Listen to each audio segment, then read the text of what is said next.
work in an office. Have children. Celebrate wedding anniversaries.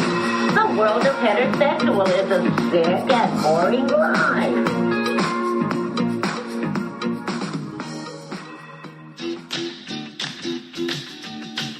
Warner Brothers is proud to present the story of a guy. Good morning. I'm here. And his bike. James Bond kind of stuff. Together for the first time in their first big movie. I meant to do that.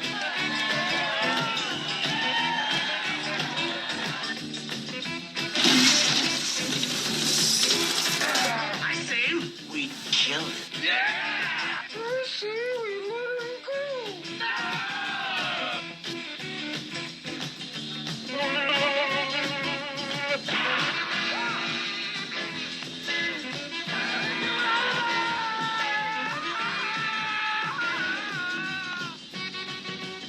Merry Christmas!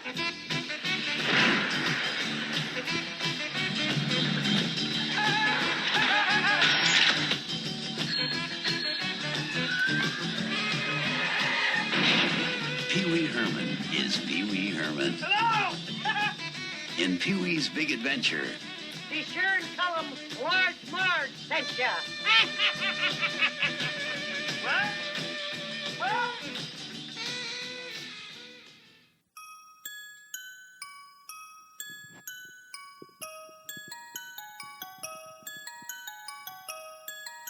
Welcome back to the show, listeners. Welcome back.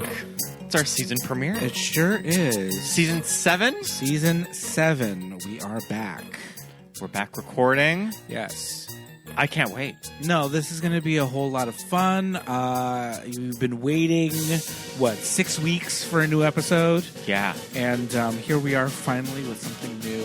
Listeners, my name is Pete. And I'm Scott, and these are the movies that made us gay. We are starting the season out with a very special movie. Yes. We're talking about Pee-wee's Big Adventure. We are. Directed by Tim Burton, written by Paul Reubens, Phil Hartman, and Michael Varhal, released August 9th, 1985. Wow. 40 years ago this year. Yeah, 40 years ago this summer. Starting out on an anniversary. Yeah, I don't want to For a hear about movie. 40 years because I'm going to be telling a lot of stories of watching this in the theater. Oh, I can't wait. We love this movie. I mean, granted, I was 6, 7 when I saw it in the theater, but I feel like did. a movie that we pick that is very kind of informs our weirdo personalities. Yeah, absolutely. So perfect to cover on this show. Yes, definitely. I mean, as we're going to talk about a lot in this episode, Pee-wee did really inform a lot of my personality, and I have a very close relationship to this movie, a very close relationship to Pee-wee as a character, and to Paul as a person, an actor, and a performer, and so I'm really glad to be getting to this. Not the first time that we have talked about Pee Wee Herman on the podcast. No, not at all. Years back in 2020, we did the Pee-wee's Christmas special. The Pee-wee's Playhouse Christmas The special. Pee-wee's Playhouse We sure did. Christmas special with our friend Jared. Yes, Jared Anderson of Labyrinth, Willy Wonka and the Chocolate Factory, and most recently, Never-ending story. The Never-Ending Story. So it's always kind of fun to revisit all of these characters that we love on the podcast. So, well, yeah. Yeah. I mean, I want to talk a lot about. There's a distinction between the Playhouse and the movie, and the movie was released first in 1985. The Playhouse was released a year later, But and there's the HBO special was early 80s. The HBO so. special was early 80s, which was kind of the prototype of the Playhouse. So there is overlap, but there's no John B, there's no Miss Yvonne, but the actors are there. So John Paragon, They're somewhere in the movie. Marie Stewart, Mailman Mike, from the HBO special. They're all in there, and Phil Hartman not only co-wrote the movie with Paul, but he has a cameo at the end. A lot of great cameos. Cassandra, our girl patron saint to the podcast, Cassandra Peterson, is in there. Bill Cable from Elvira, Mistress of the Dark. One of the police officers is in there. One of the police officers when Pee-wee comes to. Yes. After passing out. After passing out at the bike shop. So it's just, it's that thing where it's this small movie and a bunch of really cool, like, indie punk LA queers and weirdos and performers came together and they said, let's do this. Let's help a brother out. And they all came together to make this movie. And it's a classic. Yeah. It's 40 years later. It's one of my favorites. The movie just ended and I've seen it for the countless number of times. And I guffawed the entire time. We were cackling I laughed to ourselves the whole on the time. couch I was the entire laughing time. Openly. I mean, So that many has to funny be something scenes. pretty rare for a comedy that you consistently laugh at in each viewing. Yeah. I would say it's something pretty rare with my movie-going experience for a comedy. Yeah. I think that it's something like Pee-wee's Big Adventure and Clueless are kind of two movies off the top of my head that I laugh every single time Still I hear those Magnolias, jokes. still laugh at, still great jokes. Things, I mean, obviously like super classic, iconic things up there. It's like, we all watch I Love Lucy and we can still laugh at episodes and be like, this is funny. It's just funny. Yeah, there's like, just something so fresh and timeless about all of this you still. Understand the language and you grew up on Earth, like you watching it, it's funny, And this is one of those things that fits in with that kind of like classic, timeless comedy, and it's so good. And I'm so happy to be talking about this. Yeah, this came to me about a week and a half ago when I was at work. That it was just kind of a light bulb moment of, well, clearly we have to start the season on Pee-wee's Big Adventure. Because we have been waiting so long to do it, and now is the time.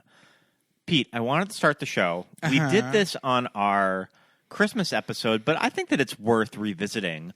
What is your background with the character? Sure, I was going to say, I might tell some stories. Let's start there. That I talked about during the Playhouse Christmas episode, but more recently we were we guested on a Once Upon a VHS, the 80s and 90s Rewind podcast. One of my favorite shows. Talking about the movie. Go listen to them. Crawl. Mm-hmm. And I think I told the story that my dad would take my sister and I to the movies on the weekends. We'd go to IHOP to get the paper, and we'd look for a movie to go watch. And we went to see Pee-wee's Big Adventure, and I loved it. I thought it was so funny. My dad laughed. I remember him laughing. And it was Pee-wee. He just became a phenomenon instantly. Icon of the 1980s. So my parents were separated, so my dad would take my sister and I to the movies on the weekend. And I told my mom, I was like, you got to take me to see Pee-wee's Big Adventure. You got to take me to see it. And I don't know if I was like, I haven't seen it yet. I don't know if I lied or whatever, but I was just like, we need to see this movie in the theater. And so my mom took me and my sister to see it. And she laughed. She thought it was like so funny. And I remember the theater I remember kind of like looking back and just like everybody's laughing. Like everybody's laughing this whole time. Yeah. And I specifically remember scenes. I remember headlight glasses.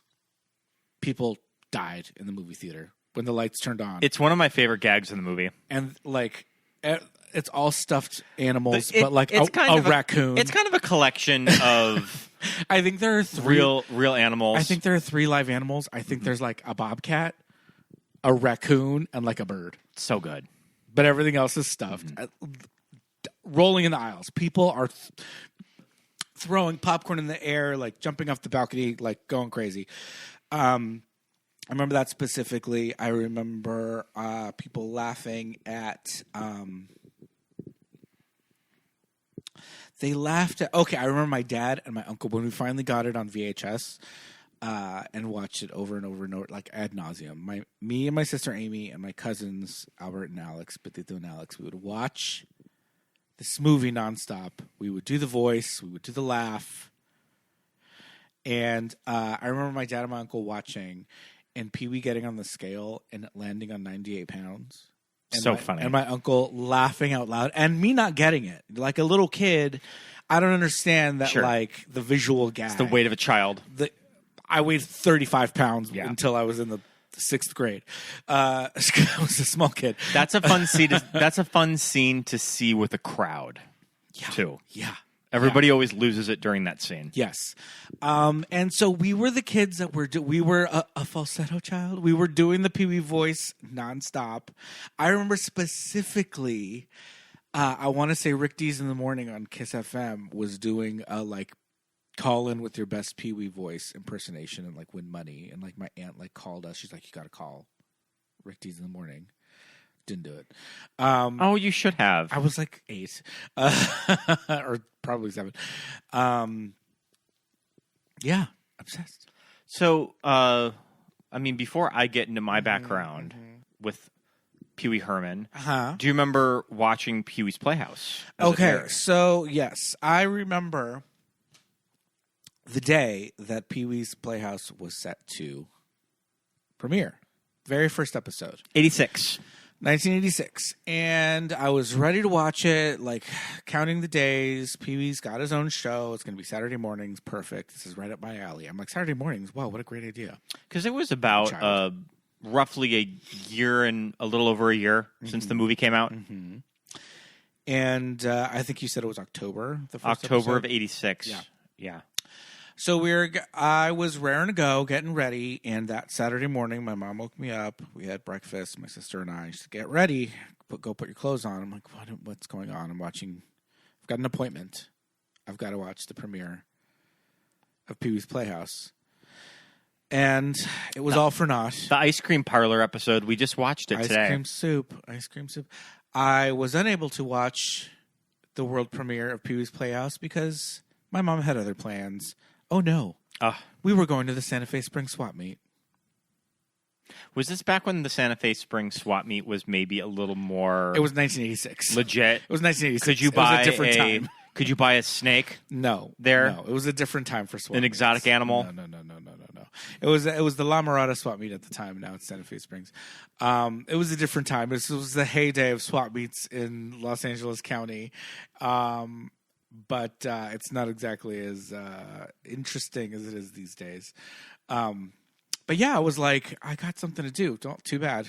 I'm at the mercy of my parents. You'll have to watch it next Saturday. Yeah, and so I never saw the first episode because, I mean, I'm sure it went into reruns. God, you know what's wild is story. So we watched that first episode, and I have a memory of the ice cream soup.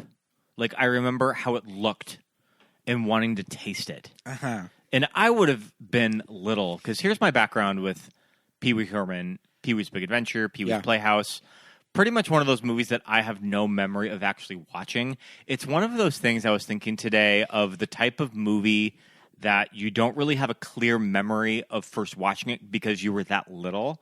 It's almost like remembering this movie as a dream as a child. Sure. That I remember certain scenes of this movie, but I never exactly remember sitting down and watching it. I remember when I was pretty little, I want to say that we had HBO briefly in like the late 80s and early 1990s. We had HBO, and that's probably where I would have first watched it. Yeah. Was off of HBO. And I remember Pee Wee's Playhouse, probably one of the last seasons that it was on, that I actually remember sitting down on Saturday mornings and watching it. And yeah, like you said, like Pee Wee Herman was just this icon of children's television at the time. So you just knew who he was. You knew of the Pee Wee Herman doll, the voice. Yeah. That it was just sort of a part of your childhood. Yeah. And I was young, too. I mean, the movie was kind of his entrance into America's kind of understanding of who he was and what he was doing and all of that. The HBO special, I'm not sure of the timeline of when that started airing, but I know we recorded it and watched the shit I am seeing the Pee Wee Herman show aired September 11th, 1981. Wow. Yeah. Earlier than you think. Yeah, definitely. But yeah, I feel like the merch, the ventriloquist doll, all that stuff was definitely a product of the Playhouse. But yeah, I mean, just a year later, and he just exploded. And there hasn't been anybody like him since then. Yeah, it's hard to really compare him to anyone else. The thing is, at the time, a lot of journalists, a lot of people, they had somebody to compare him to, right? I mean, it was kind of modeling a show a little bit on like Howdy Doody and, even Romper Room. There's a specific more children's TV show host, Pinky Lee, who gets a name drop in Grease. From to you from me, Pinky Lee. That's a person. That he was a kids show host, and he wore a plaid suit and a hat, and he had a kind of a crazy little high pitched voice, and he hosted a show for kids, and he was very Pee-wee-esque, and a Pee-wee adjacent character. A lot of journalists were like, "Oh, he's like our new Pinky Lee," right? But he was from the 50s. I think it's so fascinating how in the late 70s and the early 80s, Paul, and I mean, not just Paul, but I mean, culture in general had this fascination with the 50s. Sure. Right? And I mean, Paul is Pee-wee's aesthetic, I would say, is a little more early 60s. Yeah. It's kind of like the early days of television. I think he's very like bomb shelter chic, right? It's a little Atomic Age. It's a little bit more like, I don't know, the Miss Yvonne's hair. It's a little bit more like he fits into Hairspray. Yeah. And that universe, right? To me, more than like a 1955 I Love Lucy, Leave It to Beaver. I think he's a little bit more early 60s with the beehives and the, I don't know. No, I know That's exactly. just to me, right? I know exactly what you're saying, But this is still 25 to 30 years in the past for him, right? So this is like today. What is a big Saturday morning show in 1995? Something like Recess, but what are we actually, about? Beekman's World. Recess would have been the late 90s too. Yeah. So, but I mean, we're 25 Beekman's to 30 World, years. That's good. Is it a Beekman's World thing? Yeah. Well, okay. So is I there? remember Beekman's World. Can we imagine a comedian today, like a Blippy or like one of these kids show hosts on YouTube, saying, "I'm going to make my set and my house and everything on my show look like it's 1995." Yeah. Or look like it's the year 2000, right? And I think the visual aesthetic break from the early 60s to the mid to late 90s, or to the mid to late 80s, is so jarring that we as 80s kids were like, "What? This is crazy. This looks like an old TV show, right?" Although it's in color, so we didn't really get. I don't know. It's just so crazy that, like, can you do that now? Can we do this nostalgia thing? It just looks really different now. Yeah. Everybody tries to do 80s and it looks shitty. Yeah. I think it's really interesting when you look at Paul's career is the character of Pee-wee, that he created this character at the Groundlings, right? Yes, he did. And I think that the idea of this character was kind of a bad stand-up, right? He was like a prop comic. Right. Okay. So he was a prop comic. He would do Letterman a lot, and these are the days that Letterman just had kooky characters and would have them on fully for like 20 minutes. He would have them on for 2 or 3 segments, sometimes the whole show, and he would have them on multiple times a year. And we're talking... Now, would he go on the Letterman show after Pee-wee's Big Adventure? I don't know. I'd have to look that up. But I know leading up to it, he went on a lot. And so we're talking Paul, Andy Kaufman, Brother Theodore. Brother Theodore is most of as a voice actor. He's in a lot of the Rankin Bass stuff. He's the voice of he's the Mommy Fortuna's little guy in the Last Unicorn, and he's Gollum in the Hobbit. Oh, the okay. Rankin Bass Hobbit, and he is in the Burbs. He's one of the Klopeks. And Brother Theodore was a fucking weirdo. And all these characters would come on and just want to fight Letterman, but Pee-wee was just like annoying. Mm-hmm. And it went from this bad prop comic, and then I'll have to look up the story. I mean, Pee-wee's just kind of a little stinker. I think I've heard that described for Pee-wee. So here's the other thing, and I remember this specifically. Watching the movie with my dad and my uncle, and I tell this a lot, that my uncle was like in his late teens, early 20s when we were kids. So he's still living at the house. And my dad is, watching with us. He's in his like late 20s, early 30s. And we're watching, and we don't know the aesthetic. We're just like, okay, his house looks crazy. There's a lot of junk in there. We're not like, oh, this looks like the 50s. It just looks like a crazy playhouse. But my dad and my uncle are like, is it the 50s? Yeah. Or is it now? Mm-hmm. And we're like, I don't know. And then they're like, are they kids? Are Pee-wee and Francis supposed to be kids? Like a Pen 15 kind of thing? Yeah, it's so wild. Or are they grown-ups? To really dissect of just what exactly is the character of Pee-wee. Yeah. And I think it just exists in this, like, who cares? Yeah. Kind of area. It's because Paul thinks it's funny. Paul thinks it's funny. He lives alone in this house. Mm-hmm. This crazy atomic age, Memphis designed cuckoo bird house. He doesn't have parents, but he acts like a child. And Francis acts like a little boy. And Francis's little friend acts like a little boy. Like E.G. Daily, however, just looks like a woman, a girl in her 20s. But she also looks like a kid. Like she looks like a kid. Sure, she's acting like a woman. She looks like a kid, but she also kind of acts like a kid too. But it's like kids playing adults at recess. Yes, sort of. Yeah, mm-hmm. Yeah. And when you watch the HBO special, they're really acting like kids, like putting mirrors on their shoes and like stuff like that. Like Hammy and like the sister and all. They're like they're acting like children, right? But in this, there's less of the elevated characters. Pee-wee and Francis are really the only two that are like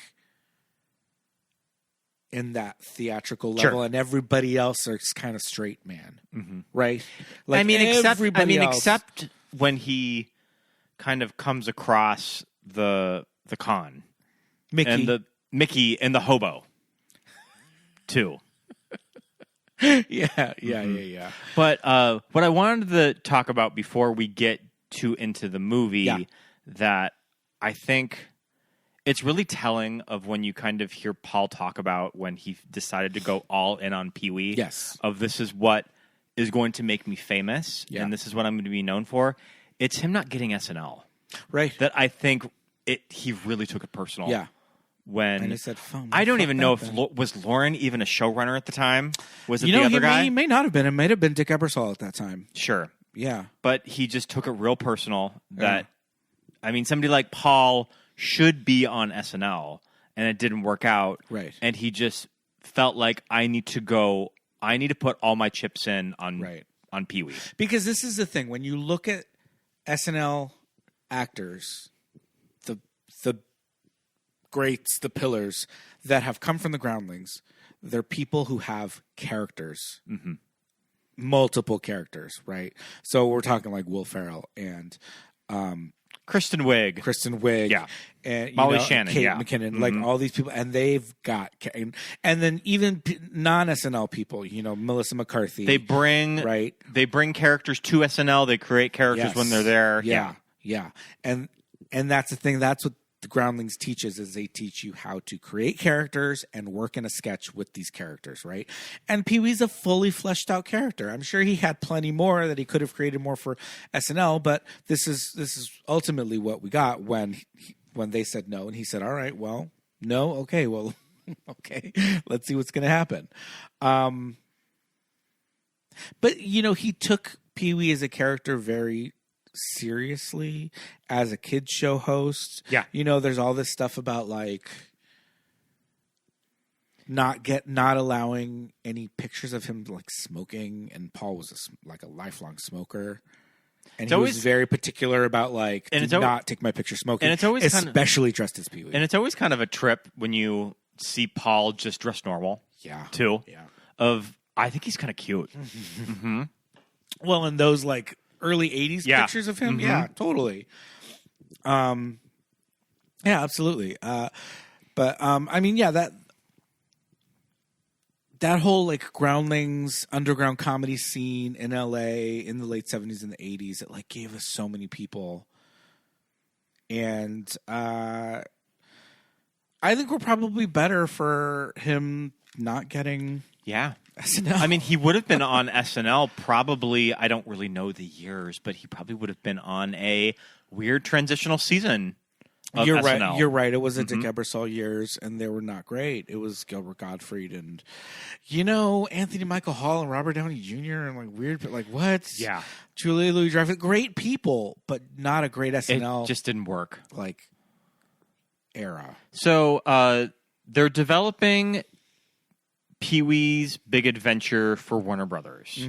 And Paul's talked about when developing this movie that initially the idea of what they're going to write a story around somebody like Pee-wee Herman, because here's the thing, with the character this weird, what is the story of this larger-than-life character? And he originally thought doing a Pollyanna type of story of Pee-wee goes to a small town, everybody is really mean to him, and the whole town grows to love Pee-wee. And when they were developing this, I think that he was actually working on the Warner lot at the time. Like he was working out of a bungalow. Yeah. And he said there was just something about that script that just wasn't working. And he's told stories of when he would travel around on the lot. Because back in the days, and you probably still kind of see this on the lot, you always travel around on a bicycle. Yeah. And he said one day he just looked at the bicycle and was like, that's it. Yeah. That's what we're writing the entire story around. So he threw out the Pollyanna story, later repurposed it for Big Top Pee-wee. Yes. So he would later circle back to that, and he wrote the story of Pee-wee trying to find his bicycle.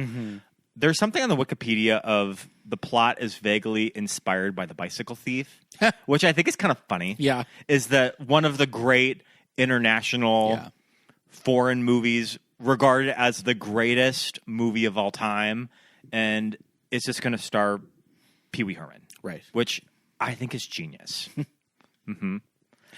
Yeah, and again, I think we're better for it. I love Big Top Pee-wee. I will stand behind Big Top Pee-wee and like fight for it. But this is the superior movie. It's an epic. It's an odyssey tale. It's an odyssey. It's a road trip. It's all those things, and he gets to meet so many different characters, and too good. All right. Well, let's talk about this movie. I mean, these opening scenes. I mean, first we get the beautiful Danny Elfman score. Right. That this is the first time that Danny Elfman from Devo. No. Oingo Boingo. Yes. Excuse me. Yes. Easy to make. Although the Devo guy is Mark Mothersbaugh. Mark Mothersbaugh. So he went and did a shitload of Probably himself. kind of inspired by somebody like Danny Elfman. Yeah. But immediately this score hooks me. Like all of these opening scenes and the bike race. Okay. So in the commentary, Tim Burton talks about, and rewinding it a little bit to landing on Tim Burton as a director. Yeah. In 1985. We got to talk about that. Right. His first feature length film. Paul talks about telling his friends he's looking for a director. Their original director didn't work out. He's looking for a new director. And someone said, you need to watch this movie. You need to watch this short. It's a new short. It's from Disney, but I think you're going to like it. It's Frankenweenie. He gets a copy. He watches it, and the first shots of Frankenweenie are it's the pterodactyl and the dinosaurs. Yeah. The character Victor's home movie. And it's a monster movie with the dog dressed up as a big dinosaur. And he's using oven mitts as like puppets. And there's a big volcano. And it's in black and white. And Paul was just like, that's it. This is exactly the weird 50s kids show aesthetic that I'm going for. Let's get this guy. And so Tim is probably 23, 24, and so he gets brought onto this movie. I think he talked about like not we know we're not going to be able to really start this movie off with a bang, so we want the score to be like really exciting. And Danny Elfman kind of tried to go a little circusy maybe with the theme. It's a little kind of it feels a little circusy. Danny Elfman kind of talked about of just being a musician, just not knowing how to write a movie score, and just kind of teaching himself how to do it. Yeah, but I mean, Danny Elfman's a insane musician, like musical genius. But like I kind of like that. Just a musician that just kind of has to teach themselves how to score movies, right? Mm-hmm. And goes on to become one of the most prolific, movie composers. Some of the great character themes of like movie history, come from Danny Elfman. Yeah. I mean, he has an aesthetic. He has a sound. You know, you can pick out Danny Elfman scores, but hey, probably one, but also one of those composers. If you comb through his filmography, it's probably a little more diverse than you might think it is. Right. Yeah, but you know, he kind of kicked off the.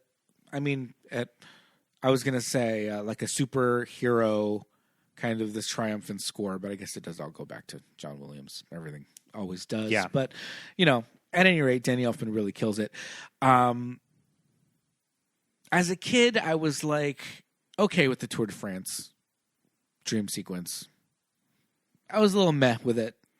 Now I see how stupid it is and how funny it is. The beauty queen. But just that he's winning the Tour de France on this ridiculous bike. Yeah. This that shot of him coming into frame. Stupid heavy bike. Yeah. Yeah. No, it's so funny. But as a kid I was like, oh my God, the dream sequence, I just can't with it. But now I fully appreciate like how great it is. They're just out in this park somewhere in like Chatsworth or, you know, where does Kris Jenner live? Calabasas. Calabasas. It's out in Calabasas somewhere. I mean, probably what Calabasas looked like. Yeah. In 1985. Yeah, they just had to see. That's the thing. They had to find a lot of these locations where there was not a lot going on, but they were still within driving distance and like a day's drive. But okay, so these opening scenes of it's called the Breakfast Machine on the score. Yeah, these opening scenes I think are some of the most exhilarating scenes of movie history. Of when you're getting a proper character introduction of who is Pee Wee Herman. Yeah. These opening scenes, I can watch this on repeat. Okay. So it's so good. When Pee Wee's like alarm goes off and it wakes him up and he gets out of bed and he's in his pajamas and there's toys everywhere. And as a kid, I was just like, oh my God. And, you know, I say this a lot. I'm like, this is the first time I ever saw blah, blah, blah. Again, I'm 6 years old. So, and I remember specifically, he was like, oh, Mr. Potato Head. And I had never seen a Mr. Potato Head, like as a toy. So I was like, Mr. Potato Head, that's hilarious. He should be a comedian. But then Mr. Potato Head, like, I think they might have reintroduced it because he had the old Mr. Potato Head. Was it an actual potato? I think it was an actual I think. Or it was just like an ugly one. And then the one we know now that looks like Steve Harvey, that like the Toy Story one, like that's pretty much been in production since like the mid 80s. But up until that point, I never saw it. And trust me, Mama, I was walking them aisles in Toys R Us on the regular. That was like my routine. But so I had never seen it. So I was like, Mr. Potato Head, what the fuck? And yeah, he had like cowboy and Indian, like the cowboy and Indian wallpaper. I love his little bunny slippers. Yeah. And you also get just how physical this performance is from Paul of just all the sounds that he's making. Yeah. And it's still to this day when I take a two-wheeler at work, I'll make a Pee Wee voice like that. I'll do the whoop. See? Like it's just the stupid shit that I now do as an adult that can be traced back to Pee Wee Herman when he's getting ready for his day in his crazy house. Yeah.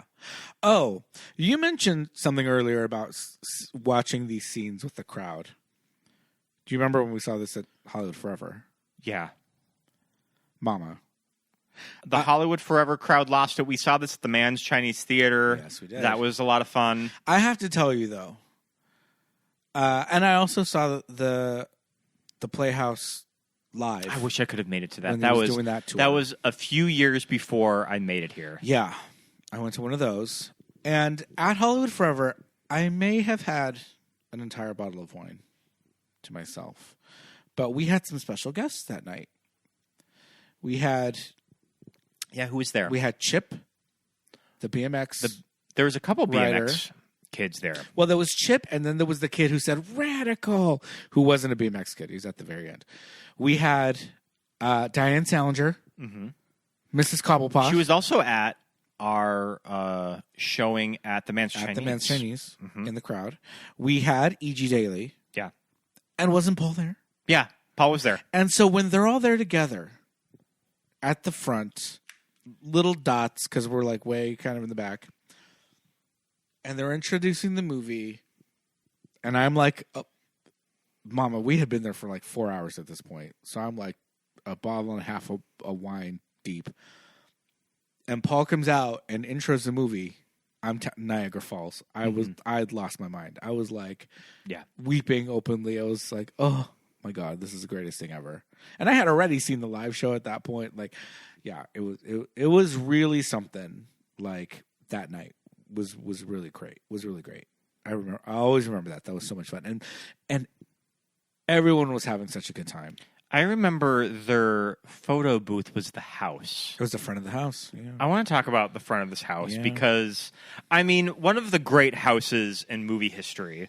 So, it's in our neighborhood. Want to go take a walk down and see it? We can go see it right now. So there is kind of an overlying theme of cowboys and Indians, Christmas, yes, and space. I would say more so. Cowboys and Indians is kind of the biggest influence. motif of this house. We got a teepee. Yeah. How many Santas are there? A Native American on on horseback. I'm seeing at least 2 Santas. The Santa and the reindeer on the roof always does it for me. The little teeny Santa. It's really like the chef's kiss of this set decoration. Yeah. No, it's so good. There's just it's not taxidermy. They're statues. Right? Yeah. It's taxidermy in the headlight glasses, but on the front lawn, it's just theme park stuff. Like, it's decorations. It's just tacky decorations. Lawn ornaments. Yeah. Let me see. I'm trying to pull up a picture, too. And then, and the house is bright red, which I also love. I'm going to turn on my... I'm going to water my lawn now. I'm going to water my lawn now. Yeah, there's also there's the giant rocket ship. There's garden gnomes, bird houses, horses. There's a totem pole by the front door. Oh, yeah, there it is. Yeah. Yeah, there's little windmills on the front gate. On the windowsills, there's the gnomes. Yeah, the huge life-size teepee. And the life-size Native Americans riding the horses. Wild. Love it. Can't get enough. And, the little, the water willy thing that he uses to water his lawn, had it. And that came out before the movie. I remember that was just a toy. That was just something you can get to, like, run in the sprinklers. It was this little thing, and it was shaped like, it's the water willy. It kind of looks like a little bug, and you just attach the hose to it, screw the hose into its butt, and then it had these, like, dreadlocks coming out. And you turn the hose on, and then the water comes out of the, like, little hair, and it just, like, flies everywhere. And we would turn it on, and it would do that, but Pee-wee turned the water on, like, full pressure, and it's just going everywhere. And me and my sister died. We were like, water willy! Ah! And the way it, like, went so high-powered. I also love, I mean, we can move on from the house. Yeah. But I also love how the interiors of this house do not match. No, not at all. At all. Not one bit. Not one bit. This is a double-story house. Yeah, he lives in, like, the attic. He's riding his, he's, like, sliding down a fireman pole. Yeah. To get to breakfast. Yes. Yeah, love it. Mr. Crabtree next door in that Hawaiian shirt is amazing. Yeah. He's like, okay, Pee-wee, you water that lawn. Also in this scene, we are introduced to Francis. Yes, indeed. Francis Buxton. Yeah. I mean, Francis Buxton is an all-time like great movie villain. I think he's up there with Darth Vader in The Wicked Witch of the West. Oh, absolutely. In my opinion. Yeah. But that's another thing. This character is just playing it like we said. He's playing it like a kid. He's playing it like Pee-wee. He's matching Pee-wee's crazy. Mark Holton was in Teen Wolf. That's kind of where another big thing that I knew him from, which came out probably the year before this movie. I think Teen Wolf was 1984 because it got released right before Back to the Future. Oh, he's in A League of Their Own. He's grown up. The kid that's running down the bus.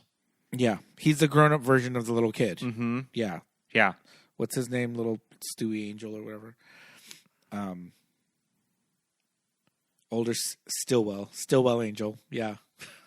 Okay, so he actually did play John Wayne Gacy. Because this actor does look like John Wayne Gacy. And he played him, and it looks like a direct-to-video movie called Gacy. Oh, my God. Oh, and I mean, how could we forget? He's also in Leprechaun. Yep. The first Leprechaun. Brought him back for Leprechaun Returns. Sure did. Which, listeners, better than you think it would be. Yeah, absolutely. I agree. Watch Leprechaun Returns. But yeah, doing some fine work in this movie. Yeah. No, I Know You Are, But What Am I? All that shit on the sidewalk, so great. You'll be sorry, Pee Wee Herman. Like, oh my God, it's that scene of the two of them together, so good. So these scenes at the 3rd Street Promenade, I love when the 3rd Street Promenade shows up in movies. I think it's so charming, just like a little created downtown shopping area. Right. Mm-hmm. It looks very different in 1985. I heard that the 3rd Street Promenade looks kind of sad now. Oh yeah, it's in decline again. Mm-hmm. Yeah, like 80. This era, it was like maybe not heyday, but you know, it was doing well. There was like a Woolworths, you know, all that kind of stuff going on. It had a decline in the later 80s and the early 90s, and they kind of revamped it in the mid 90s, and it became what we remember, how you see it in the Brady Bunch movie, and now it's back to kind of a lot of empty shops. Yeah. But you know, a lot of malls are like that now. But a big outdoor, they shut down a big quarter mile of 3rd Street and turned it into this outdoor promenade. Mm-hmm. And it's really cool when it works. It's really cool to be able to just kind of walk in the big open street and all that. I love all the scenes with Amazing Larry. Yeah. When he goes in the little magic shop. Yes. Well, okay, so that's not Amazing Larry. That's Mario. Yeah. Amazing Larry is Amazing Larry? He doesn't come in until later on in the basement, and that's the thing. There's a deleted scene of him in the Oh, okay, that's where I'm confusing shop it. Where he comes in and they say like, "Oh, you need like a new haircut," and then he comes into the basement. I always love the little piece of production design. I pointed out to you that there is a poster of Elvira, Mistress of the Dark, when he's going into the magic shop. There sure is. And I was going to say something about the magic shop. Well, we'll keep going. I remember as a kid watching this on cable or watching a tape that we would rent, or we recorded whatever. But at the time, they cropped the movie to fit your TV, and they did a piss poor job of doing so.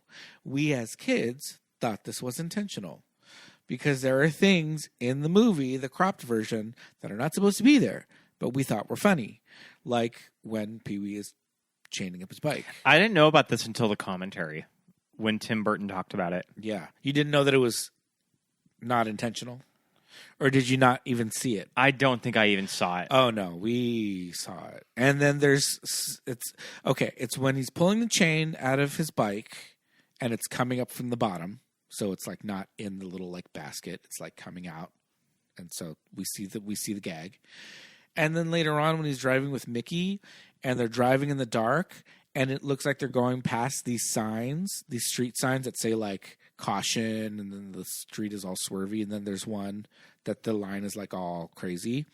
In the cropped version, the TV version, you can see that the sign is on a dolly and it's being pulled towards the camera, and the car is stationary because you can see the bottom. Oh, get out of here! Yeah, that's funny. Yeah, and so we as kids thought, oh, funny, Mel Brooks.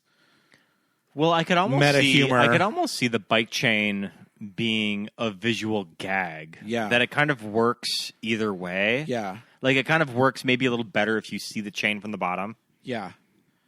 I don't know. I don't know. Yeah. Happy accident. Because it was there and we saw it, it's just that's my thought was like, oh, what a cute little gag. But maybe as an adult, if I saw it, I'd be like, what?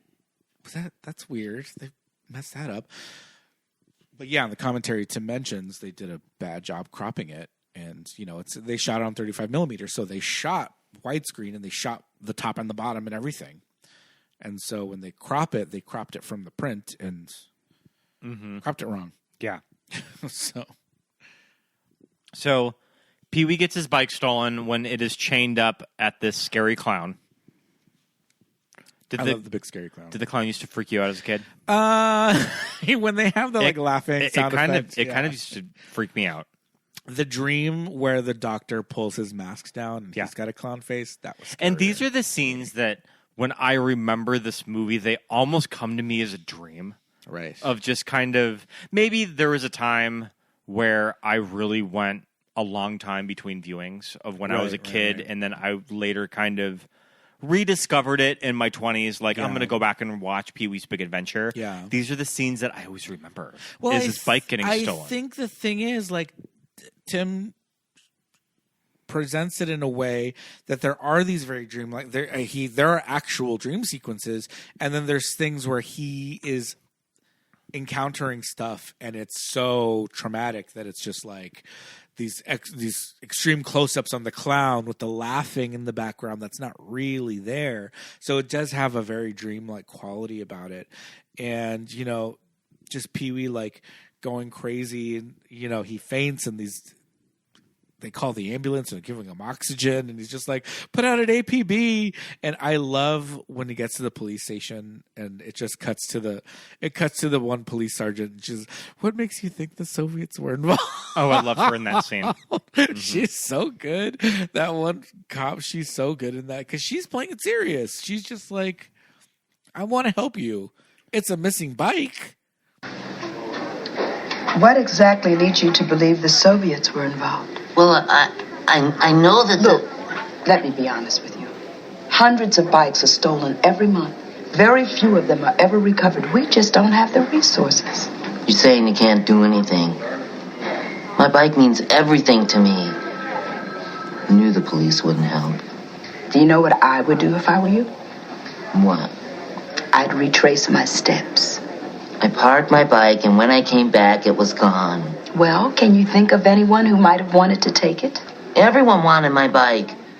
This morning, right before it got stolen, Francis offered... Francis! So retracing I really your steps, can't do anything, and that's what leads him to Francis. That gag of him knocking on the door of Francis's house. Yeah. This house has to be in Pasadena. This looks like a Pasadena mansion. I think I read that the exterior is actually Hancock Park. Oh, okay. Yeah. But yeah, all of the stuff with Also, another scene that really stuck with me from when I was a kid is all of the scenes with Francis in the bath. Yeah. So, okay, as a kid, it took me a while because, again, we're watching these on older TVs. You can really see now that there's a big ass faucet. Yeah. This is clearly a swimming pool. They have to drain this massive bath pool this is and then fill it up whenever Francis wants to take a bath. This is the size of a swimming pool, but the production has put a faucet on the end of it as if they're filling it up just for him to take a bath. Francis is busy doing what? He's having his bath. And he's in this pool-sized bathtub, Francis is... And this is where Pee-wee is a gangster. Yeah. Oh yeah, he's gonna drown Francis. He's gonna fucking drown in Francis. his own house. He is fully waterboarding him. There's shots from under the water of Pee-wee's legs. Yeah. Stepping into the pool. Just like, I don't give a fuck. You're going in. Yeah. You're going in the water, Francis. Pee-wee's a gangster when he wants to be. Yeah. So good. So good. And all the stuff with Francis's father and okay, here's another thing that gives it that like 50s, 60s feel. And I don't know if this is a Tim note or a Paul note, or maybe Tim learned from Paul, because Francis and Mr. Buxton are wearing these one-piece leisure suit jumpsuits with their monogram on them. And later on in Edward Scissorhands, which also has a very early 60s vibe. All the guys in the neighborhood wear those. Yeah, especially Kathy Baker's husband at the barbecue is wearing one, and then the old man with the infirmity, the cripple. The character says that. Yeah, he's wearing one, and so and again, it's just Paul and Tim having this like. Of what adults used to look like as kids. When they were kids. Yeah. This is how men dressed, very like Otho, like so yeah, they both have these like minds. And I remember specifically seeing the Beetlejuice TV spot for the first time as a kid. And the very first thing from the people that brought you Pee-wee's Big Adventure, and I was like, I have to see this movie. So it's very interesting that like who influenced who with that kind of like little design point that really drives home what they're going for. Is Paul from Southern California? Good question. Let me look that up for you. Because like Tim, famously from Burbank. Yeah. No, let's see. Well, he was born in Peekskill, New York, like the Facts of Life girls.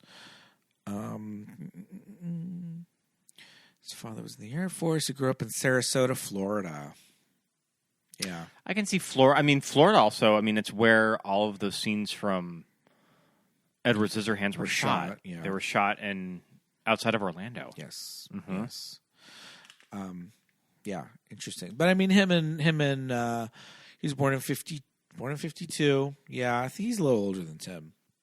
Yeah, just interesting how these two kind of like minds just kind of we're figuring out, okay, this is how we're going to populate this movie. This is how only certain people are going to look a certain kind of way and everybody else is going to look a little normal. Like we have the BMX kids. Yeah. Very 80s, very 1985. Very contemporary, mid-80s. Yeah, very contemporary. Dottie looks contemporary, but she also looks like a little scamp kind of. Yeah. She could look like a little 50s kid with little overalls and like. In that little Tommy Pickles voice. Yeah.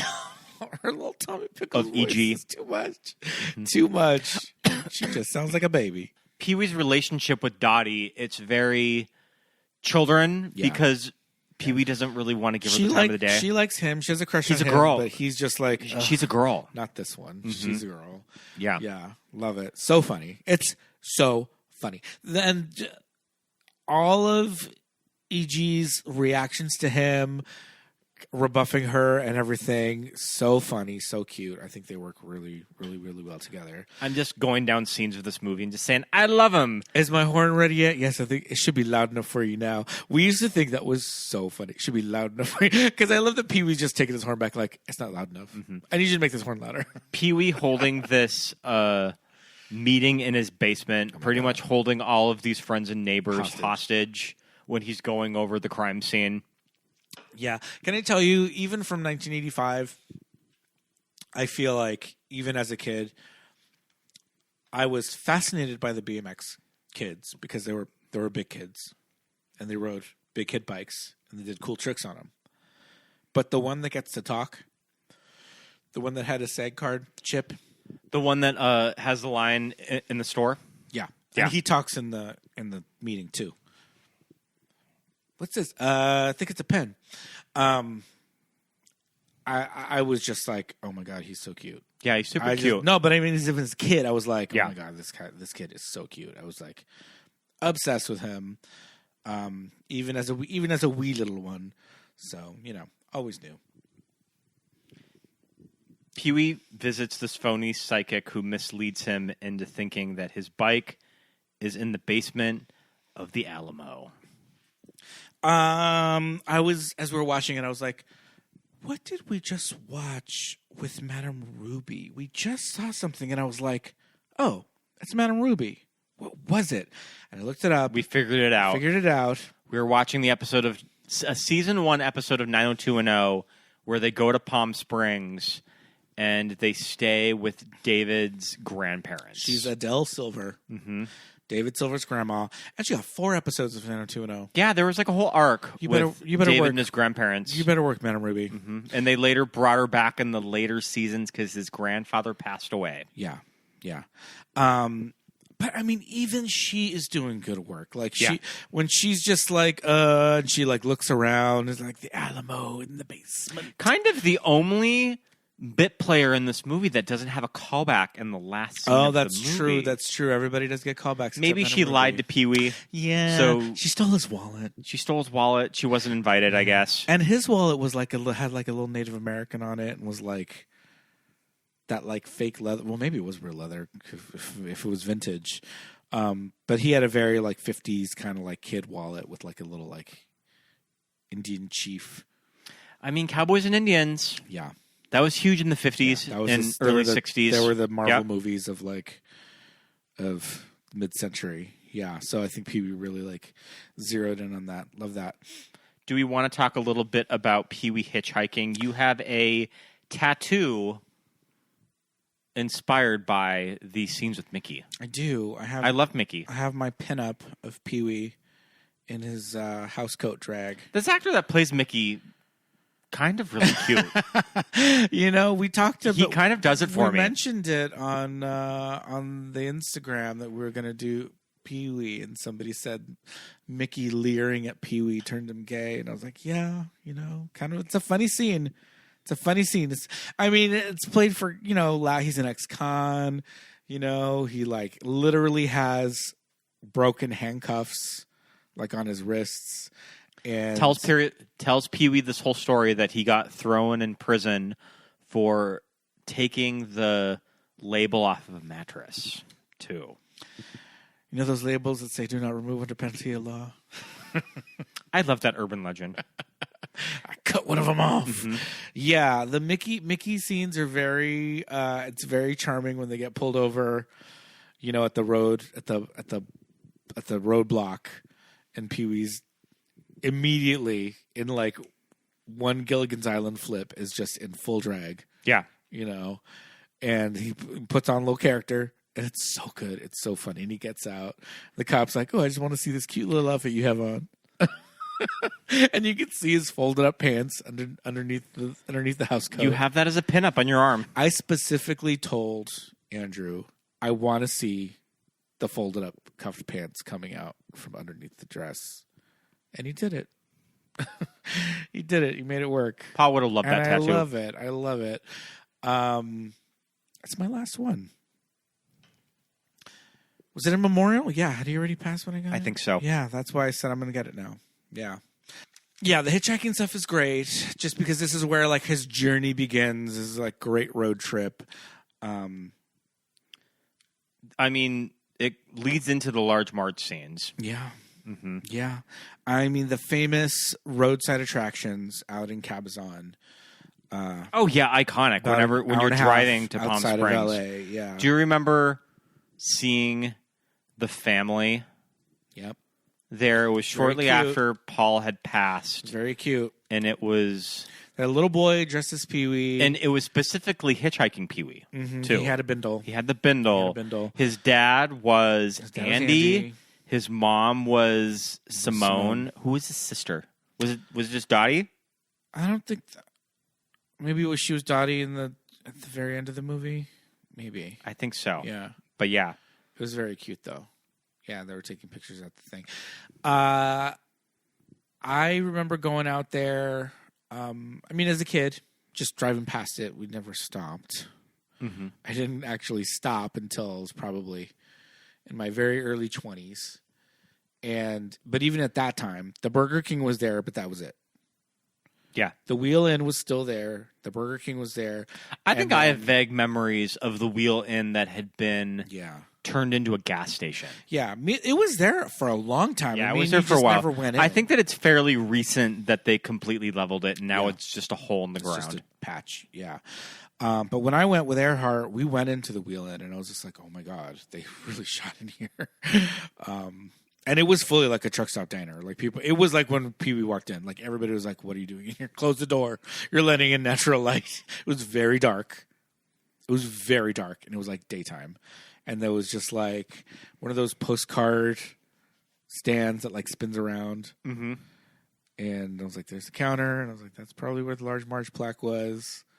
And everybody was just kind of like, "Are you going to order something?" I mean, they would probably get that a lot. It was 2001. So yeah, I feel like they would get it, but it was still very like sure. I don't know. Were you disappointed when you found out that you couldn't actually sit in the dinosaur's Well, mouth? I knew we couldn't do that, but the little staircase that they walk up to get into that was still, because that staircase has been ripped off the side of the T-Rex now. But it was there, and that whole area. There's a picture of me like banging on the door. You can't access that area now. I don't think. Yeah, I think there's like a fence. There used to be weird creationists that used to run the dinosaurs. Yeah, but now it's just a dinosaur gift shop now. Right. It used to be a creationist. Like they had an expanded area, this like walk-through exhibit. Jesus riding a dinosaur, I don't know. Yeah, and we never wanted, it was always super weird. Give them money, so I never saw it because I was like, I'm not paying them. But now that's gone. I love that they always repaint the dinosaurs. Whenever we drive by it, they're always wearing something a little different. Around the time Paul passed, they gave the T-Rex a little Pee Wee Herman suit. Mm-hmm. For Christmas, they do them for holidays. They always paint him to be Santa. Mm-hmm. They give him, little red suits for like Valentine's Day, red or pink. Yeah, they dress them up like Easter bunnies. They do it for rotating holidays. But for the longest time, like in 2001 when I went, they were just gray. They were just nothing. I love how Tim lights that scene. And he lit them, we said, what the hell? Why don't they always do this? Why don't they look beautiful? So that's what they did when Paul passed. They painted them those colors. Yeah. The solid colors. And then they painted the T-Rex, the suit. Mm-hmm. But it's fun. It's iconic. It's the very windy. It's the ultimate roadside attraction. Yeah, it too, really is. Yeah. Of just kind of the Route 66. Yeah. Roadside. Yeah. Tourist traps. Yeah. But the thing is, it's close enough to LA. If you live in LA, it's an hour and a half out of town. And I mean, there's the Cabazon outlets are there. There's things to do. It's not like you're just going out there to do that and go home. Go get yourself a pair of Guess jeans or Levi's. Exactly. Go to the Sunglass Hut. From the outlets. But yeah. Diane Salinger's so good in these scenes. Very good. Love Simone. I love that when he's like, my wallet's gone, and you immediately see him washing dishes. Yeah. So is that so a thing? Are we still washing dishes if you can't pay for your food? Mm-hmm. If you dine and dash, got to get back there and wash some dishes, man. I think you'd marked off your tuna platter and a milkshake. Andy chasing him around the dinosaurs. I did always. Me and my cousins were always just like, what if you could go in there in the mouth and watch the sunrise? But it's like, it's that thing of like the Statue of Liberty. It looks bigger than it is. Yeah. Like when you're in the crown of the Statue of Liberty. How many people can the Statue of Liberty hold in it? The crown? In her head? Yeah. 4? Oh, wow. It's small. And you probably have to wait in a big line to get up to the actual head, too. The only time I did it was the 4th of July. And so it was like, patriotism. So it was a long line. And I don't think I could do it now because the staircase inside of the statue itself is a spiral staircase, and it's very, very narrow. And it's just people all the way up and all the way down. Yeah. And so you can't go back down because there's people behind you. Or I couldn't then. So now I feel like I would be too claustrophobic and I would like jump out.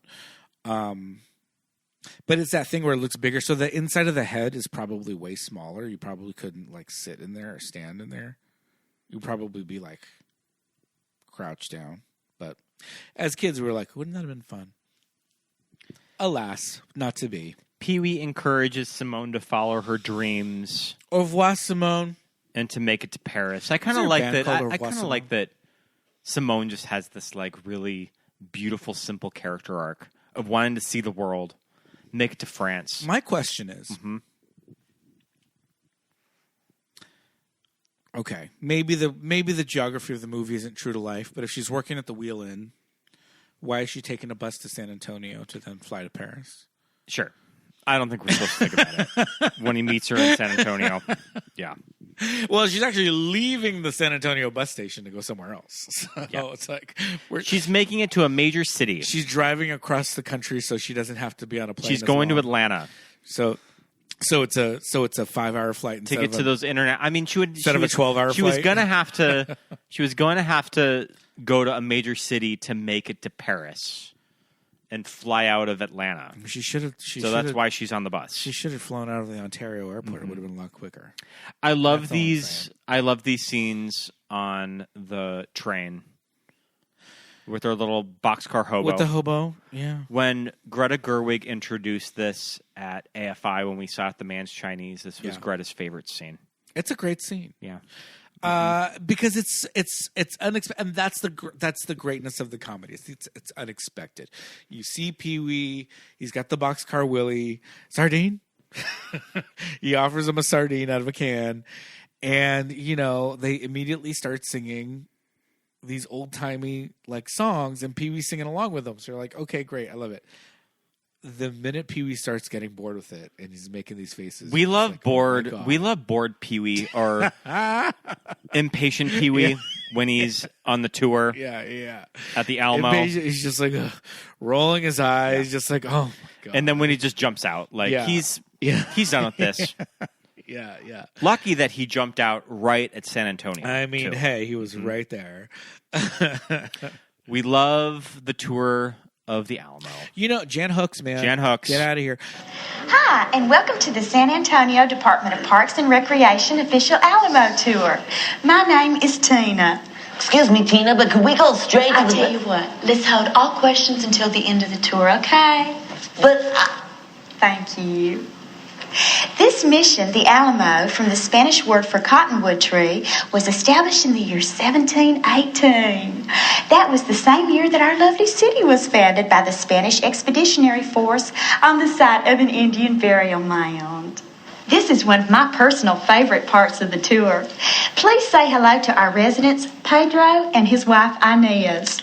Inez is holding a clay pot that she seems very proud of. She has carefully detailed it with lots of paint and glaze. And Pedro is working on an adobe. Can you say that with me? Adobe. Adobe. The Alamo, it's another one of those things that I've not been. But, I mean, you look at it, and I hear tell that the Alamo is not super duper impressive. It's small when you see it in person. It kind of reminds me of that little house off of Alvera Street. One of the oldest structures in Los Angeles is in Alvera Street. And it's very, it always reminds me of these scenes. Sure. Mm-hmm. I mean, the Alamo just looks like a big Taco Bell, right? But, I mean, the old-fashioned Taco Bell. It looks like a big Taco Bell.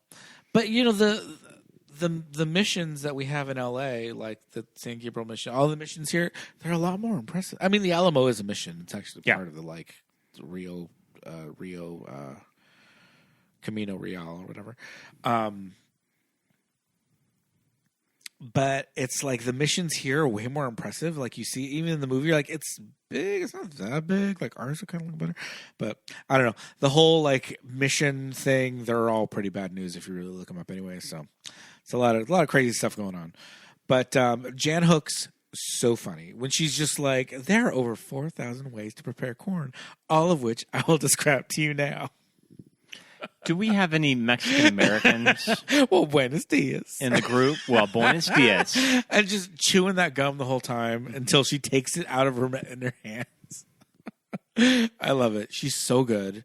Jan Hooks is like kind of, I think people are sleeping on like how funny she was on SNL and how good she is in this. What were some of her big characters on SNL? She did the Sweeney Sisters with Nora Dunn, where they were like lounge singers, and she had blonde hair and Nora Dunn had black hair, and they were really big, and they would like sing covers of like popular songs, and they would just get like really over dramatic with the crowd.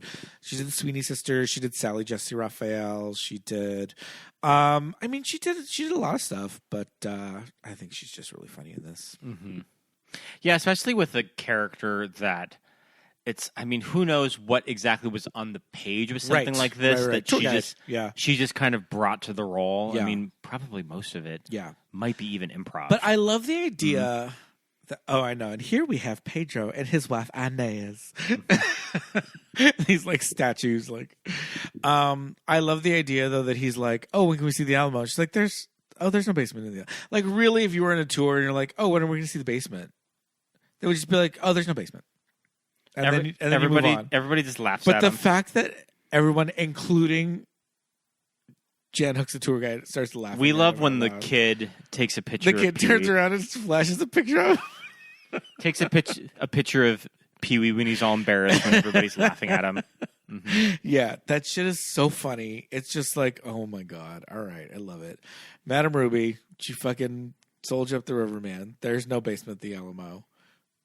Went all that way. Gosh, I mean, the next like 10 minutes of this movie is when we get all of... They're pretty much like vignettes of Pee-wee disguising himself as a bull rider. Yeah. He is making his way into the biker bar. It's like these are just kind of these big... He's still trying to get away from Andy. Road set pieces. Yeah. I love it. Yeah. All of the biker bar scenes. I mean... I think the biker bar scene's way more successful than the bull riding. Same. I think the bull riding's a little like, okay, a little tedious, but it's quick. I mean, is there any other scene in the 80s in a comedy more iconic than... Pee-wee on the top of that bar in those shoes.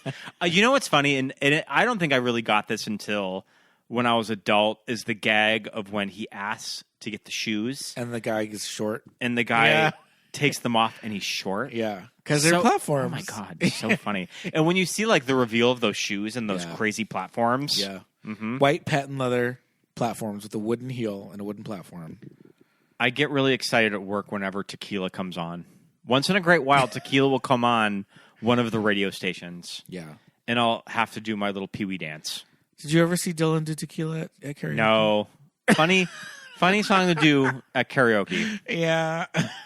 I guess somebody did it on America's Got Talent. And we're like, Dylan, they stole your bit. Secret cameo from Cassandra. Not in Elvira Drag. Yeah. Biker Mama. Isn't she actually credited as Biker Mama? She's credited as Biker Mama. Yeah. I say you let me have him first. That shot of Pee-wee when he finally wins over the bikers and he's going off to like go find his bike. Yeah. On his new motorcycle and he drives through that sign. Yeah. Well, that's a stunt guy. Yeah. And he like fell. I mean, it looks like that stunt guy fucked himself up. That was like not intentional. So, okay. This scene also has one of the funniest lines in the movie. I'm trying to use the phone. That used to be Dylan made us ringtones once. Yeah. And that used to be one of my ringtones. It was either excuse me. Yeah. Excuse me. When they are trying to use the phone. When they kick him out of the bar and he's first walks away before they're trying to kill him. And he's doing like a little saunter. Mm-hmm. And that's when he hits the bike. But he's just doing this little Pee-wee walk. It's so funny. Why is he doing this walk? It's so good. And then he hits the bike and then they all fall over and that's when they want to kill him. But yeah, the Satan's helpers. Mm-hmm. Not Hell's Angels. Don't make that mistake. They're Satan's helpers. Well, they're like the rival bike gang. Yeah. Mm-hmm. Yeah. But yeah, just imagine just sitting in a honky tonk like this and somebody like Pee-wee walks in. And does a tequila dance. Mm-hmm. Wins them all over. Yeah. I love when he's being rushed to the hospital. They're all writing with him. The escort. Yeah. Yeah. Great. So good. Great stuff. Okay. We love all the stuff at Warner Brothers at the studio. The backlot stuff is really good. The backlot scenes. This is where we get Lynn Marie Stewart. She's Mother Superior. Little Jason Hervey from Wonder Years. From Wonder Years is the little. I think Jason Hervey's so funny. I've been ready since first call. I was born ready. Yeah, so good. I think he's really good as this like little a little asshole child actor. Yeah, yeah. Action. I mean, some genius character work of when they're actually doing the scene and looking at Paul.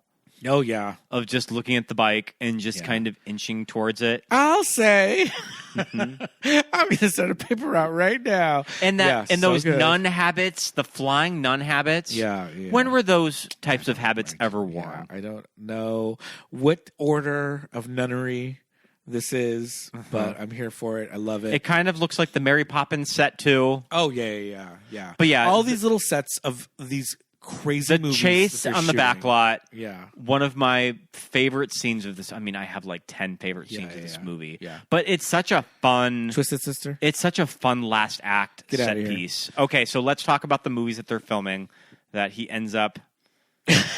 So there's a beach movie. There's the beach movie. There's a Santa Claus movie. I love the Santa Claus Christmas movie. I love the There's a Godzilla movie. The Godzilla movie. Yeah. There is a Twisted Sister music video. Yeah. There's a Tarzan movie because there's like a Tarzan guy in costume. All these are being shot on the same day. When different sound stages. When we would go to lots to go see movies, Yeah. when I used to review them, I always wanted to see stuff like this. Yeah. And you know what? Warner Brothers in particular has a very, when you're walking around that lot, you're like, holy shit, like This is Hollywood, baby. I am on a Hollywood movie backlot that I just expect to see showgirls and gladiators walking out of these stages. So that's another cameo there. The head gladiator with the high-pitched voice, that is John Paragon, who is I didn't know that. John B. the Genie. Yeah. I don't know. Do you know what stage he's on? and then the showgirl has the deep voice. I love that gag. That's a very Looney Tunes gag. That the big that the centurion warrior has got like a high pitched voice. But yeah, that's John Paragon. And the showgirl has the deep voice, the deep smoker voice. That showgirl was an old lady. She. Yeah.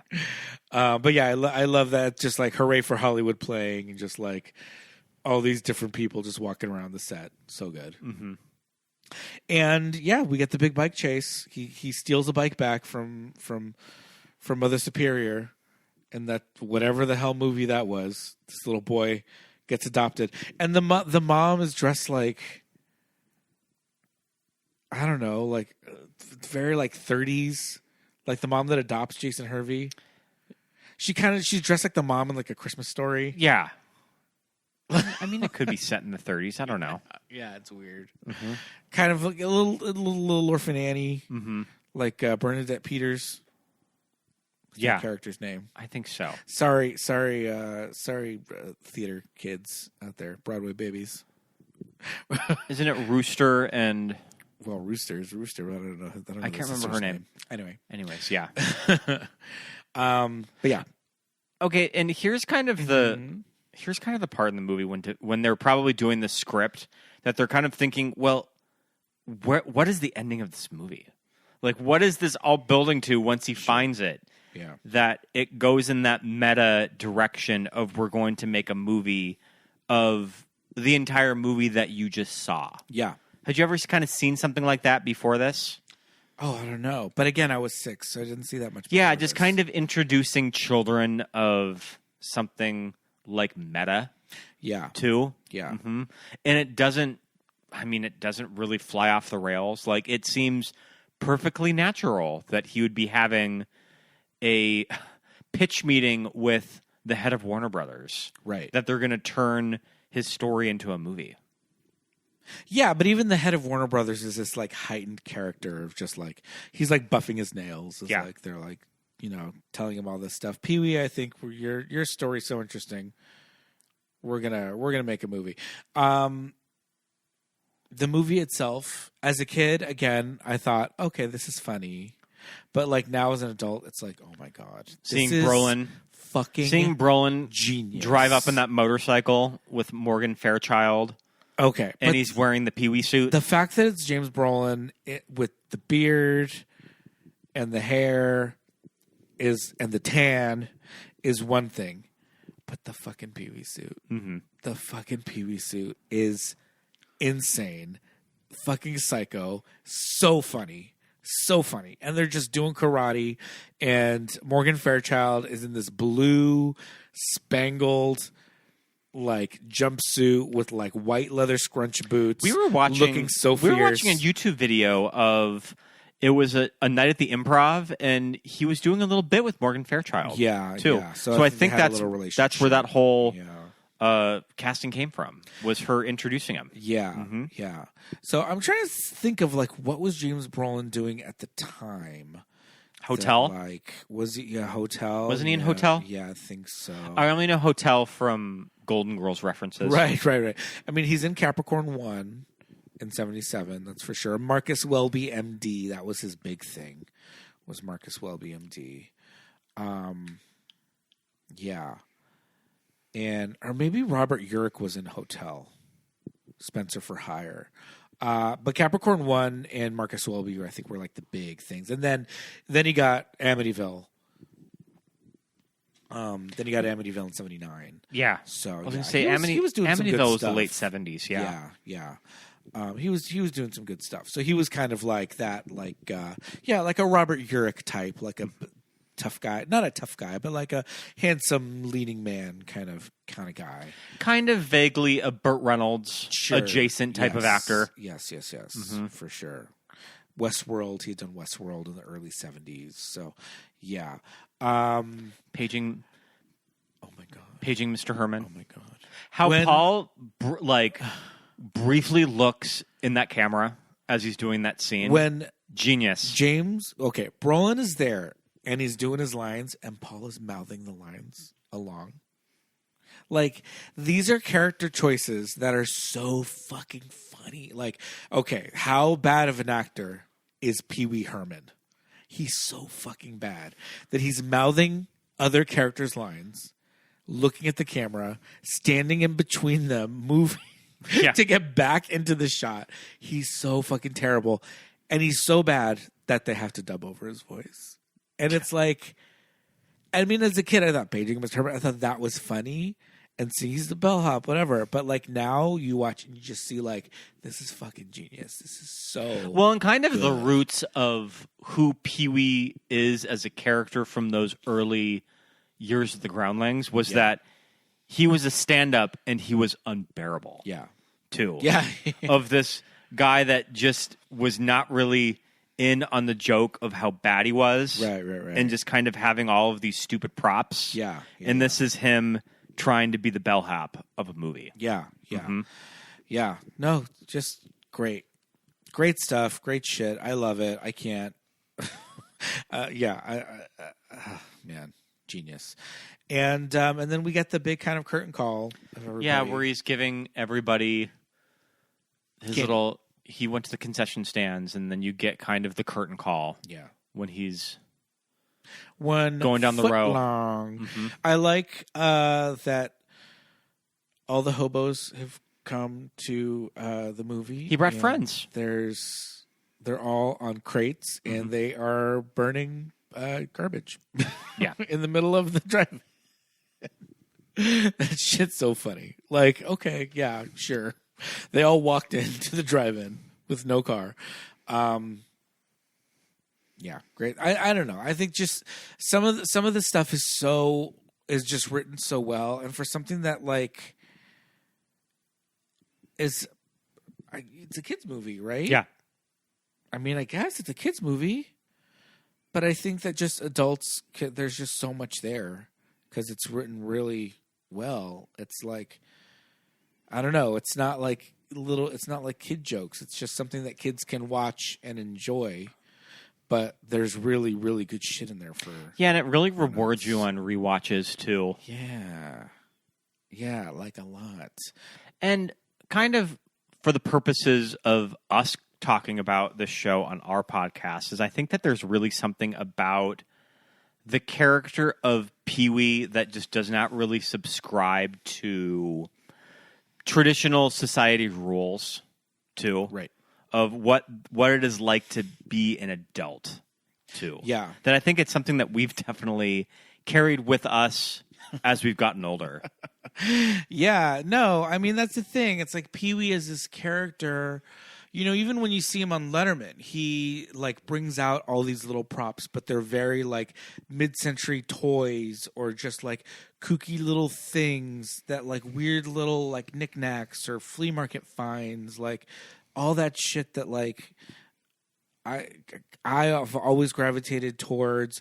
And Pee-wee is, when he's presented with an opportunity to have a relationship or go on a date with the girl and go to the drive-in, he's just very much like, oh God, the phone's breaking up. Like, he's just not interested in that. And I mean, what we're going to find out in the documentary that is just screened at Sundance, and it's going to premiere on Max sometime this year. I hope that they put it in theaters, at least a small qualifying release in LA.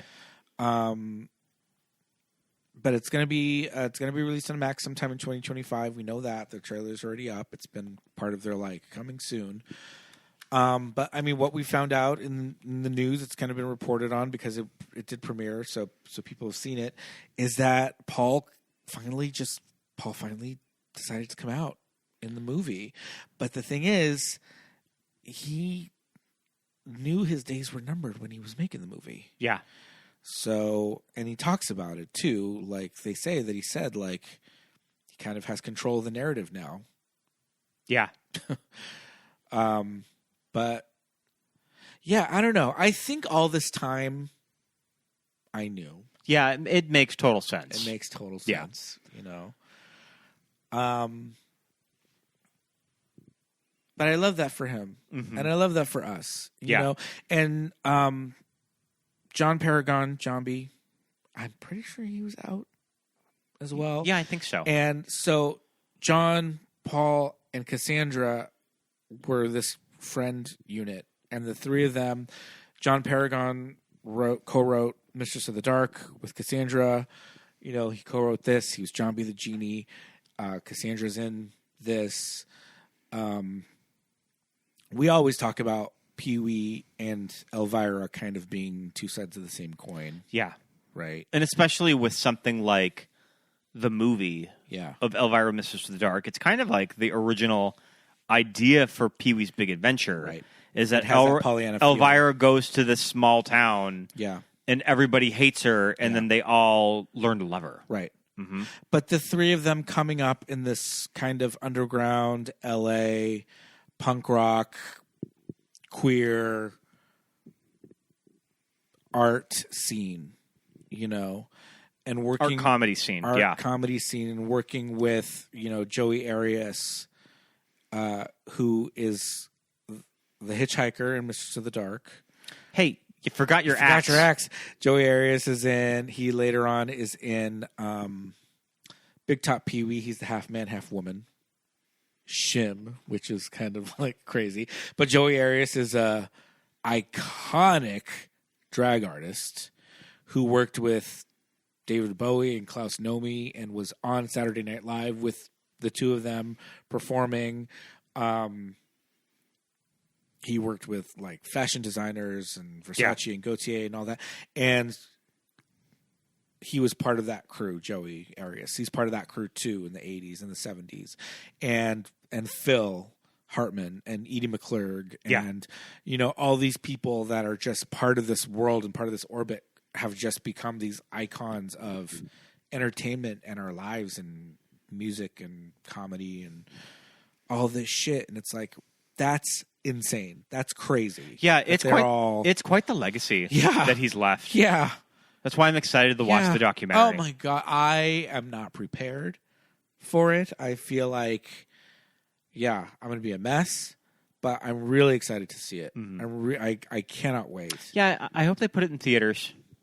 Yeah, I don't know if they will, but it'd be nice if they did. Mm-hmm. We talked about seeing Paul. Yeah, we were at the movies, the El Capitan Theater. We were seeing Jon Favreau's The Jungle Book, and we were in the balcony. Paul sat down right in front of us. Sat about 2 rows in front of us and a couple seats to the left. I don't really get starstruck all that much, but I remember looking at him and being like, "Holy shit!" He was wearing like a suit, like a cool shirt. Mm-hmm. Yeah, I was like, "Oh, damn." Yeah, there's Paul right shit. there. Mm-hmm. Yeah. After he passed, his house went up for sale. We got to see all those beautiful photographs of his house in the hills. I like that Paul bought that beautiful house in the hills. Badass house. Good for him. Badass house. Yeah, it was great. That he was pulling in that type of income that he could invest in that type of property. Yeah. I love that. Yeah. He wasn't living in some like apartment like off Hollywood Boulevard. No, he was like in a house in the hills, and it was a beautiful house. It is a beautiful house. Great pool, like all very mid-century, very Paul Reubens vibes. Yeah, I mean, I don't know. There was just something about that time in the 80s when Pee-wee became this character that kids, I don't know, maybe adults kind of thought it was annoying or whatever, but I think if they saw this movie, I think it was like, okay, you can watch Pee-wee's Playhouse because we saw the movie and the movie was funny. But maybe if people didn't see, because I could see a lot of adults being like, oh my God, Pee-wee's Playhouse is nuts. Mm-hmm. Too much. There's something about the Pee-wee laugh that we try to imitate it, but it's never never like how Paul does it. No, I mean I tried very much so when I was a kid in the 80s. It's like doing a Homer Simpson. It's like doing a Homer Simpson impression. You just can't do it as good as Dan. No, there's no. Yeah, and yeah. I mean that's the legacy. I think at the time there was like a Pee-wee impersonator, like an unofficial one. Okay. But I don't know that anybody ever really took it upon themselves Cassandra's tried to do that with Elvira, and it didn't quite stick. There's a Trixie impersonator. Yes. Mm-hmm. And sometimes the Trixie impersonator goes out and does stuff. Yeah. And they just assume that it's Brian. They're really good. They look like Trixie. Like the face looks right. I don't know if he's taller. His body's a little different. His face is thinner. So I feel like if you really looked, you'd be like, that's not Trixie. But they look pretty good. And it's not an official capacity, but I feel like he's joked around and been like, oh yeah, I don't feel like going to that. I don't feel like going to this. But yeah, the impersonator thing is very interesting because it becomes this. Why can't there be? Yeah, I don't know. Yeah, I mean, I'm sure I don't know. Would Paul be okay with a Pee-wee impersonator? I don't know. There never was, so maybe he wasn't. Maybe he was just like, no, it's got to be me. It just has to be Paul. I mean, we were just talking about this with the. I saw a TikTok of the Lucy at Universal Studios, which we have never seen a Lucy at Universal Studios. I think it's kind of a special occasion. People when you see in the comments were like, "Oh yeah, I've seen her, and she's fucking great." Mm-hmm. And the estate is very particular about who plays Lucy. That's the thing; they have to even the Universal Studios face character. So, yeah, I think maybe he was just that protective of the character, and I would be too. Where do we fall on the Pee-wee movie that Judd Apatow did? Judd Apatow directed it, right? Oh, I don't remember if he directed it. Pee-wee's Big Holiday. Yeah. It's cute. I'm glad it exists. I'm glad it exists. I'm glad he did something else. Yeah, and I like that it was just this friendship with Joe Manganiello that he's just like, he's my new best friend, and I'm on this quest to like be friends with Joe. It's kind of a funny concept. Okay, it is produced by Judd Apatow and it is directed by John Lee, who comes from television, I think. Okay. But yeah, I'm glad that It exists. There's some funny stuff in it. There's some funny. There's some cute bits. There's some good stuff in it. Yeah. I like that they Irishman Paul too. It looks kind of crazy, but I love it though. Yeah, it's fine. It's fine. It's Pee-wee. You gotta He's heightened. He's above, normalcy. He can be a little. But I'm glad snatched. that Paul could take advantage of in 2010 when Pee-wee did kind of have that comeback when they did it at LA Live. Mm-hmm. That I'm glad that they finally got the ball rolling to do a follow-up feature with all of that. Yeah. Because I know that was a big thing with Judd Apatow. Sure. That, like, him wanting to do a third movie with him. Yeah, yeah.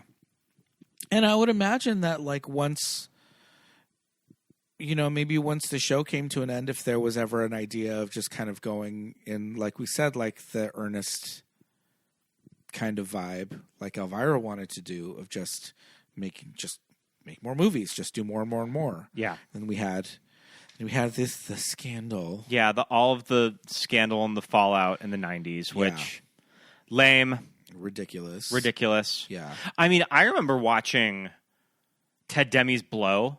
Yeah. And I thought it was kind of a big deal when Paul was in that movie. Yeah. Mm-hmm. Yeah, totally. I remember in the Cecil B. Demented commentary, there's porno theaters in that movie. Yeah.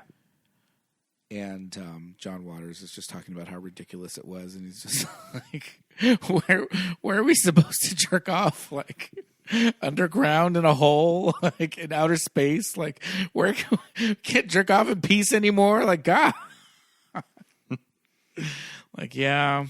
He would have had to have got Buffy the Vampire Slayer during all of that, too. Probably. Mm-hmm. Yeah. Yeah. But I always stood with Paul. I always stood with Pee-wee. Yeah. But I mean, this movie holds a very, very dear place in my heart. I knew I wanted to do a Pee-wee tattoo, and I decided to do the movie over the Playhouse because I feel like, to me, I have more. The Playhouse is prolific, and there's a lot of really, really great stuff in there. The Christmas special in particular, but I think that the movie to me was something a little bit more special, and so I wanted to do something for the movie. So I have that, and I love it. I like Terry on my arm. Oh, I love Terry. Mm-hmm. Yeah, maybe all the marionettes, Terry and Randy, Billy Baloney. I love that Pee-wee on the Playhouse decided that there has to be a bully. Yeah. And he's this like little 50s like tough kid with a flat top. Mm-hmm. I love it. But yeah, I mean, that's, again, it's just so like, what if there was this kid, this kid today who was just like, this like 20 something that was just like, I'm going to make a kid's show, and it's going to be all about me growing up in the 90s and like my crazy 90s experiences and memories. I mean, and we have this Cuckoo Beekman's World like show. Could it work? I mean, I guess it could work. Would kids care? I mean, we didn't care that it was so 50s, 60s based. We just thought it was Pee-wee and it was cool. We weren't like, oh, the nostalgia. We were just like, oh, look at Miss Yvonne's hair. It's so big. We didn't care. Mm-hmm. I think it was the grown-ups who were like, oh, yeah, it's from when we were kids. I remember that. I had that. And maybe that's the window that you pull the parents in. So it's like the kids are like, okay, you can watch this. I don't know. But, I think nowadays everybody's so hooked on the 80s. Yeah. And I don't know. The 80s are corny to me. Stranger Things. It's corny now. Played out. Get over it. 80s are corny, tired, and played out. Let's do the 90s. Give me some, I don't know, what was big in the 90s? For television shows? America Online. Anything. Like what toys. Like, I mean, there's all sorts of stuff that were big in the 90s. Yeah. Furbies. So yeah, give me a Playhouse with a shelf of Furbies. Tickle Me Elmo. Yeah. We could do it. Mm-hmm. I'm not going to be the host, but I just feel like it's so interesting that worked. Yeah. And nobody's ever really tried to replicate that now. Mm-hmm. Kids, I don't know, the state of kids TV these days. Get out of here. It's all YouTube. So Who the hell knows? All right. Well, let's wrap up our thoughts on Time to go. Pee-wee's Big Adventure. This is going to be the moment of Pee-wee's Playhouse where he's going to his little space in his house where the bike is.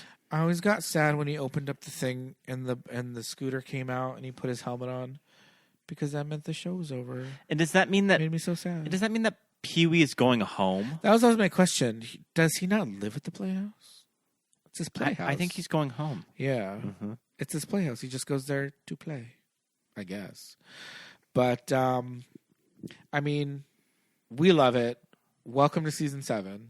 Yeah, it's been a fun kickoff to the season. We have a lot of really fun movies planned. At the start of the show, we put a vote in our stories that we want to cover a 90s Disney movie. Yes. And it's kind of interesting to see the results of it.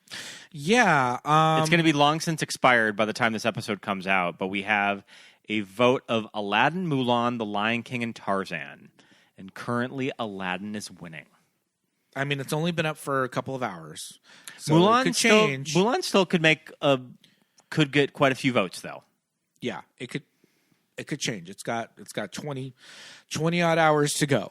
We've seen them fluctuate. So. Not a lot of love for The Lion King, which I was kind of shocked at. I'm shocked too, but we'll see. We'll see if it changes. A lot can happen in just a few hours, so we'll see. So, but that's where we are now. So you may be seeing a Disney animated 90s movie very, very soon in your playlist. But yeah, you guys, thank you so much for listening. But before we are wrapping up to kind of bring us into the closing, we missed a listener question. Oh, we did. I was kicking at myself that I saw this after we recorded the episode. So let's answer it right now. Yeah, it was kind of. This is from listener Patsy Tompkins. Hey guys, love the pod. I had to send you a year-end question. I know Pete was a part of the podcast. Very special episode, and was wondering, what are your favorite sitcoms? Yes, very special television. We need to repost it because there's we did it so long ago, and podcasting ain't free. So my buddies and I kind of it's all there, but it's not posted. There's only one episode. I think you can listen to 1 or 2 episodes right now, but we may get a wild hair and post everything. But we did the special episodes, very special episodes of sitcoms from the 80s and 90s. Oh my gosh, I grew up on sitcoms. Same. I definitely grew up on the TGIF sitcoms. I mean, I know that they are not technically that great, but I did grow up on shows like Family Matters and Full House as a kid. Yeah. Mm-hmm. I mean, as far back as I can remember, I loved Alice and Three's Company. Oh, yeah. I watched a lot of Nick at Night as a kid. Back when Nick at Night actually showed classic television like before I Love TV Lucy. Land existed, I Love Lucy or The Mary Tyler Moore Show. Happy Days. Yeah. I loved, obviously I loved Roseanne. I liked The Cosby Show when it was on. Friends, I watched it. Sorry. Not sorry. Yeah, I grew up on sitcoms, and, does The Simpsons count? Of course it counts. When I was a kid, I watched, Give Me a Break. I watched Give Me a Break. Give Me a Break. Too Close for Comfort. Family Ties. I watched them all. Mm-hmm.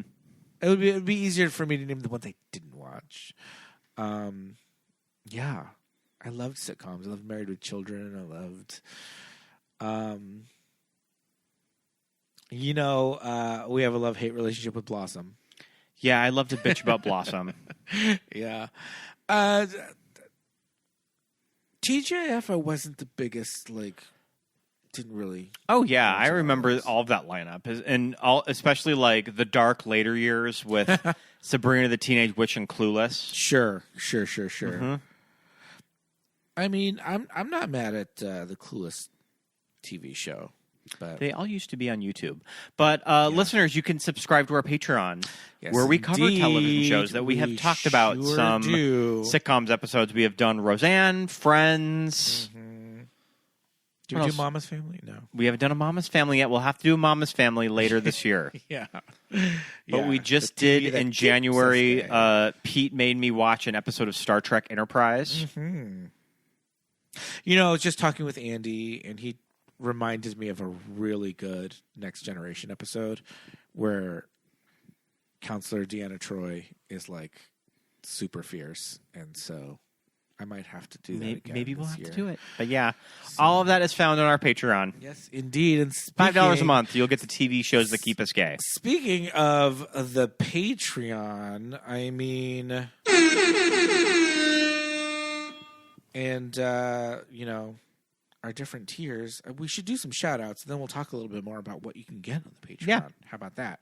Well, we're back, and oh my gosh, you guys, patrons, thank you so much for sticking around during the break, because during the break we had bonus material dropping. We had a commentary track, and we had TV that keeps us gay. So thank you so much to all of our patrons, including Kelsey, Andrew, Stephen, Vanessa, Leah, SB, Brian, Sarah, Richard, Mark, Jeff, Amy, Erica, Anna, Mitchie, our friends at Hetty, Drew, our friend Andy that I was just talking about, Kate, Pep, Roberto, Daisy, Kelly, Chrissy, Stephen, Laura, Thomas, Lori, Brenna, Jess, Lawrence, Lisa, Alexis, Thomas, Millie, Benny, Melanie, let's see, Susan, Paul, Jamie, Drew, Genevieve, Dawn, Josh, Aaron, Nick and Shannon, Christine, and you guessed it, Rufino. Thank you for being you guys. All of your donations go to keeping this show up and running every Friday, ad-free, for free. For you to listen to, and keeping our equipment nice and fresh and crispy, and all that good stuff. So yeah, for $5, for $1, you can get a little shout out every episode. For $5, you get TV that keeps us gay.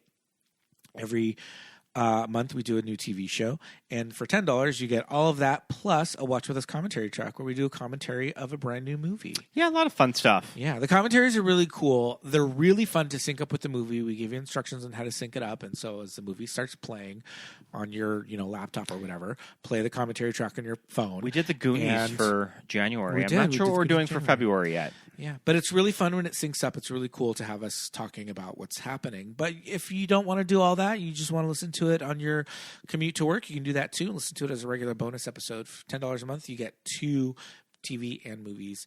And thank you so much for doing all of that.